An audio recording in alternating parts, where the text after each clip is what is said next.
Сайн байцгаана уу? Өнөөдрийн бичлэгээ өргөхөд бэлэн боллоо. 2008 оны 1 шөнө Малайзийн Кулай хотод амьдардаг 16 настай Ли Иншин ээлжийн ажлаа дуусгаад гэртээ арихаар бэлдэж байлаа.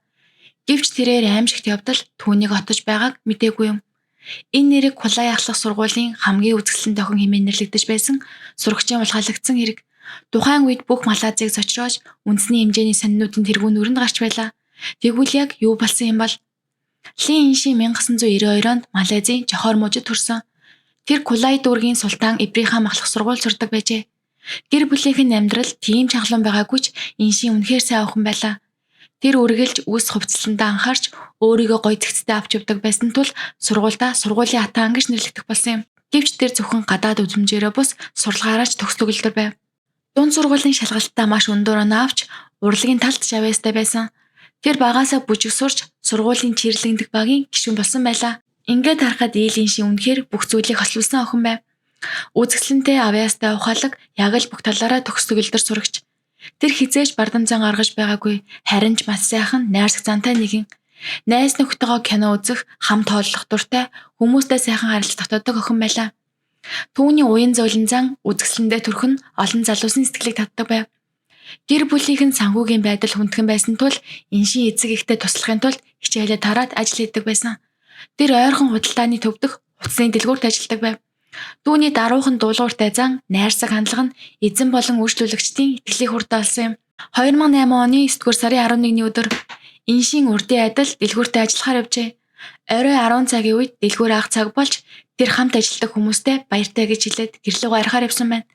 Өдөржин хичээл ажил хоёртой ядарсан охин гэртээ очиод зүгээр л амархыг хүсэж байлаа. Шөнийн 11 цаг болоход Иншин гэртээ ирээгүй байв. Эхэндээ гэрийнхэн нь магадгүй ажил дээрээ байгаа байх гэж санаа зовсонгүй. Гэвч цаг өнгөрөх тусам холбоо барьж болохгүй байгааг олоход сандарч эхэллээ. Тэр осолд орсон байж магадгүй гэж санаа зовн тэд яралтай цагтаад мэдэгдэв. Гэр бүл нь тэр шөнө нойргүй онож охиноо сургаггүй алга болсон тухайд итгэж чадахгүй байлаа. Гэтэл өглөөний 6 цаг 20 минутын үед тэдний утас гинт дуугарлаа. Эцэг их нь охиныхоо нэрийг хараад баярлан утсаа авсан ч цаанаас нь танихгүй нэг эрэхтэй олоо сонсогдлоо. Тэр хүн Иншинийг барьцаалсан гэж хэлж 60,000 Малайз рингит буюу тухайн үеийн ханшаар 10,800 $ыг нэхэж хэрвээ мөнгийг хурдан өгөхгүй бол муу зүйл тохиолдно гэж сүрдүүлжээ. Энийг сонсоод Иншиний эцэг их шоконд орж охин нь үнэхээр барьцаалагдсан гэдгийг ойлголоо. Тэд нэн дайруу цагдаад дахин мэдгдсэн бөгөөд цагдаа нар тусгай мөрдөн шалгах баг байгуулж бүхнөөцөө дайшлан ажиллаж эхэлсэн юм. Гэвч тэдний гэр бүл чинээлэг биш байсан тул ийм их мөнгийг богино хугацаанд бэлтгэх нь бараг л боломжгүй байв. Гэр бүлийнхэн бүх талаар хичээж байхад цагдаа нар нууцаар мөрдөн шалгалт явуулж байлаа. Иншиний нэг найз энэ тухай сонсоод маш их цочирдсан байна. Тэр найз нь Иншиний гэр бүлийнхэнтэй ойр дотн байсан тул тэдний дэргэд байж сэтгэл санаагаар дэмжиж байжээ. Мөн нэгсэн мөнгийг хурдан өгч охины амийг аврах хэрэгтэй гэж байнга шахаж байв. Харин барьцаалагчид маш болгоомжтой байсан. Тэд цагдаа мөрдөж байгаа гэж сэжиглэн уцаар 30 секундээс илүү ярьдаггүй. Мөн мөнгө өгөх газраа байнга сольж байлаа. Эцэст нь барьцаалагчид мөнгө өгөх газрыг Жохор Бахруу хотын ойролцоо Сингапурын хилээс 45 минутын зайд орших Жинхай болон орчим зааж өглөө. Гэвч гэр бүлийнхэн бүх мөнгийг бүрдүүлж чадсангүй. Тэд өрдөө 33,000 рингит буюу 7,000 орчим доллар цуглуулсан байлаа. Шөнө 3 цагийн үед барьцаалагчдын зааврын дагуу Иншиний найз тэр мөнгийг заасан бутан тавьжээ. Гэвч үүнээс хойш барьцаалагчид дахин олбогдоогүй. Мөн тэднээс ямар ч мэдээ ирсэнгүй. Гэр бүлийнхний санаа зовж байх хооронд цагдаа нар мөрдөн шалгалтаа улам итгэвчүүлв. Оройн 6 цагийн үед цагдаа нар зам дээр нэг машин зогсоод шалгахад дотор нь 3 залуу байжээ. Цагдаагийн мэдээллийн дагуу 1 цагийн дараа дахин 4 залууг баривчилж нийт 7 хүнийг байцаалтанд авчээ. Эхний байцаалтын дагуу 3 хүн хэрэгт холбоогүй болох нь тогтоогдож судлагдсан. Үлдсэн 4 с жигтнийг садуулсан юм. Тэд бол Та Ким Хон 22 настай, Лян Сонглог 17 настай, Вонг Шэн 16 настай, Ван Кав 16 настай.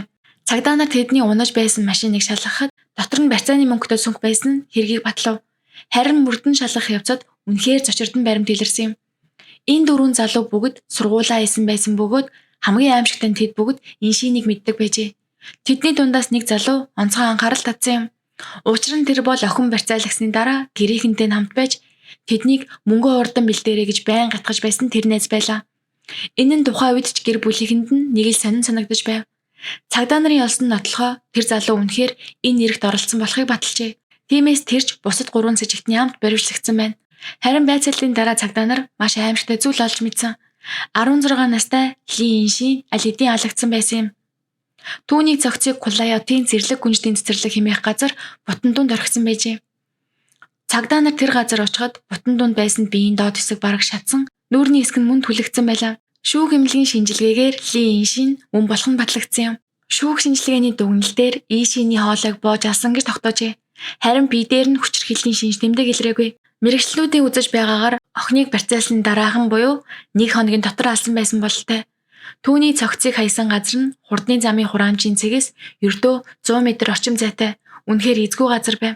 Хүмүүс тэр аваар бараг явдггүй газар байжээ. Цагдаа нар газрыг шалгахад ялзарсан үнэр амар үнэртэж байлаа. Мөн 30 см орчим гүн нүх ухаж гал түлсэн мөр илэрчээ. Тэд охины цогцыг шатааж устгах гэж оролцсон ч гал бүрэн шатаж амжаагүй тул улмөр үлдсэн байв. Ингэснээр бүх үнэн ил болжээ. 2008 оны 11-р сарын 24-нд Иншиний цогцыг гэр бүлд нь хүлээлгэн өгч түүнийг оршуулсан. Оршуулахад 200 орчим хүн ах дүү, найз нөхөд ангийнхан нь оролцсон бөгөөд уйлж уу гашуугаар 4 өдөр байлаа. Цагдаагийн мөрдөн шалгалтаар тогтоогдсон зүйлсээс харахад баривчлагдсан 4 залуу бүгд өмнө нь ямар нэгэн гэмт хэрэгт холбогдож байгаагүй. Тэгвэл энэ залуус яагаад ийм аимшигтай гэмт хэрэг үйлдэх болов? 4 хүний толгойлогч 22 настай Та Ким Хонг охин сайн байсан. Тэр маш олон удаа сэтгэлээ илчилсэн ч Иншин дургүй байжээ. Харин Ким Хонг гомдож уралсан. Нэг осны доромжлол гэж бодсон тэрээр 3 залуутай нийлж охиныг хулгайлж мөнгө нэгэх хорон санаа гаргасан байна.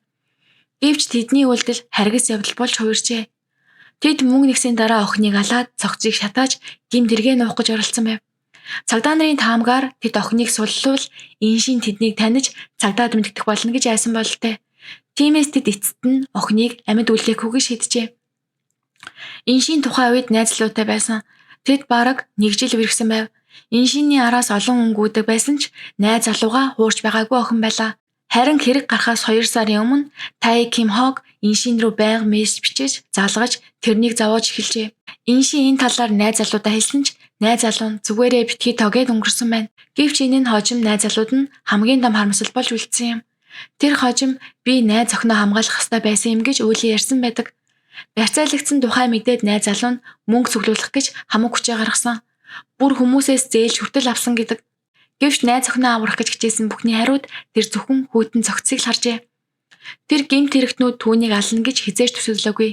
Гэвч тэд гэрчээ устгахын тулд ингэж харгас авирлсан гэж найз залуу нь ярьсан байна. 2008 оны 9-р сарын 25-нд 4 с жигтнийг хүн улгаалсан болон хүн амны хэрэг хийсэн гэж аль бие усаар буруутгасан. Гэвч хэргийг нотлохын тулд ДНХ шинжилгээ, шүүх эмнэлгийн дүгнэлт зэрэг олон баримт хэрэгтэй байсан тул шүүх ажиллагаа хэд удаа хойшлогджээ. Хэрэг 2010 он хүртэл 2 жил гаруй хойшлогдож байгаад Жохор мужийн дээд шүүхэд орсон юм. Малайзийн хуулиар хүн амны хэрэгт буруутай нотлогдвол цаазаар авах оноодог. Гэхдээ хуулинд 2 төрлийн хүнд цаазаар авах ял өгдөггүй. Жирэмсэн эмэгтэй болон насан туршаагүй хүүхэд. 22 настай Ким Хонг л насан турсан. Харин бусад 3 сэжигтэн бүгд насан туршаагүй байв. Тиймээс тэдэнд хамгийн дээд тал нь бүх насаар нь хоригхалал оноох боломжтой байлаа. Шүүх хурал эхлэмэгц прокурор талаас яллах дүгнэлтэд танилцуулжээ. 16 настай Вонг Хавын хувьд хулгай болон хүн амны хэрэгт холбогдох хангалттай нотлохоо байгаагүй тул түүнийг цагаатгаж суллсан. Харин бусад 3 хүн Та Ким Хонг, Лён Сонлог, Вонг Шин нарын эсрэг хангалттай баримт байгаа гэж үзэж тэднийг өөрсдөө хамгаалан тайлбар өгөхийг шаардлаа. Насан турсан ганц хүн бол Ким Хонг хамгийн түрүүнд мэдүүлэг өгөв. Тэр бүх гэмт үйлчлийг үгүйсгэж хэрэг гарах үед хулгайч аллах зүйлдэггүй. Хэрэг гарах үед хаана байснаа дэлгэрэнгүй тайлбарлсан. Ким Хонг өсчний газарт ажилладаг байжээ. Тэр хэрэг гарсан өдөр үдээс хойш өөрийн машинаа нэг найзтай зээлүүлсэн.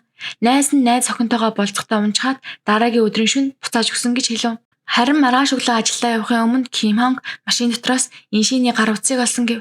SIM карт байхгүй байсан тул дараа нь 2 сэжигтэнтэй уулзсан танил гар утасны дэлгүүрт утсыг заръя гэж ярилцсан гин. Мөн тэр нэмээд Вонг Шин түүний өсчний газарт ирж машиныг дахин төр зээлээд 500 рингит өгсөн. Машинд байсан хар мөнгөтэй цөнх бол өөр нэг найзынх нь орхисон зүйл надад хамаагүй гэж мэдүүлв. Гэвч цагдаа нар энэ мэдүүлэг дээр эргэлзэж эхэлсэн. Ялангуяа машин зээлсэн тэр найз үнэхээр хэн бэ гэдэг дээр хаана амьдардаг хэн болохыг давтан асуухад Ким Хонг сайн мэдэхгүй гэж хариулсаар ямар ч нарийн мэдээлэл өгч чадсангүй. Асуултад улам хурц болж хамгаалалтанд сулрах тусам Ким Хонг цагдаа нар өөрийг нь дарамтлсан гэж буруутгаж эхэллээ. Тэр цагдаа нар намайг цахилгаанаар цохиж, зодож, айлган сүрдүүлсэн гэж мэдүүлсэн. Мөн цогцыг орхисон газар руу би өөрийн санаачлахаар очоогүй. Цагдаа нар хүчээр дагуулж утсан гэж хэлсэн байна. Харин бусад хоёр с жигтэн Ян Сонлог, Вонгшин нарч бас бид аллагад оролцоогүй гэж өөрсдөө өмгөөлөхийг оролцсон. Гэвч машин дотроос олдсон барьцааны мөнгөтэй цүн иншиний гар утас зэрэг нотлогоо тэд бүгд хэрэгт гол үүрэгтээ оролцсон гэдгийг харуулжээ. Шүүхийн явцад с жигтнүүдийн мэдүүлэгт олон зочил илэрч өөрсдийн бурууг бусдад тохих гэсэн оролдлого нь олон нийтийн дургуйслыг улам их хүргэсэн байна. 2011 оны 2 сарын 21-нд Жохор мужийн дээчүү эцсийн шийдвэрээ гаргав. 3 с жигтнийг хүн улгаалсан болон хүн амны хэрэгт буруутай тооцлоо. Шийтгэх ялыг 2011 оны 3 сарын 31-нд Куала Лампурын дээчүүгээр зарлана гэж мэдэгдэв. Та нар 16 настай Ли Шинийг маш харагсаар алж хэргийг нуухын тулд цогцыг шатаах гэж оролцсон. Хийсэн хэрэгтээ гэмшиж байгаа шинж алга. Шүүгч та нарын хийсэн хэрэг үнэхээр аимшигтай, хамгийн хүнд ял хүртэх ёстой гэж хэлсэн байна. 22 настай Ким Хонгод дүүжил цаазаар авах ял онов. Иншиний гэр бүлийнхэн бүх шүүх хуралд сууж гэмт хэрэгтнүүд зохих ялаа авлаа гэж хэлсэн. Ким Хонг 2013-2015 онуудад 2 удаа давзаалтав. Цаазын ялаа өөрчлөлтийг оролцсон ч аль аль нь няцаагджээ. Ингээд тэр шүүхийн шийтгэл гүйцэтгэхийг хүлээн хоригцоор байлаа. Гэвч хэрэг үгээр дууссангүй. Цаг хугацаа өнгөрөх тусам энэ хэрэг хүмүүсийн дурсамжаас мартагдаж байсан ч 2023 онд гинэт шинэ эргэлт гарч урд нь улс даяар шуугаан тарж байсан энэ хэрэг дахин анхаарлын төвд орсон юм. 2023 оны 4-р сард Малайз улсад цаазаар авах ялыг хүчингү болгох шинэ үйл баталсан. Ингэснээр гүйцэтгэх дээгүүр цаазын ялууд дахин хэлэлцүүлэх боломжтой болж та Ким Хонгч тэдний нэг боллоо. 2024 оны 5-р сарын 16-нд Ким Хонгийн дав заалах гомдол амжилттай болж хэргийг Мелон мужийн шүүхэд ахин хэлэлцэв. Түүний өмгөөлөгч шүүгдээр Ким Хонг хийсэн үйлдэлтийг гэмшиж байгаа. Цогцыг шатаасан нь хэрцгий зангаасаа болсон биш, харин уул мөрөө дарах гэж оролцсон. Мөн охины хоолойг удаан байгаагүй. Энэ нь ялыг хөнгөрүүлэх нөхцөл болно гэж хэлжээ. Хэрэг гарах үед Ким Хонг ердөө 22 настай түргэн амгалан зан нөлөөсөн гэж маргав. Хэдий иншиний гэр бүл анхны ялыг хэвээрүүлэхийг хүсэж байсан ч Милан мужийн шүүх Ким Хонгод 40 жилийн хоригхал мөн ташуураар 17 удаа цохих шийтгэл оногдуулсан. Мөн барьцаасан хэрэг 5 ташуур, хүн амны хэрэгт 12 ташуур оноолоо. Энэ шийдвэр ихээхэн маргаан дагуулсан.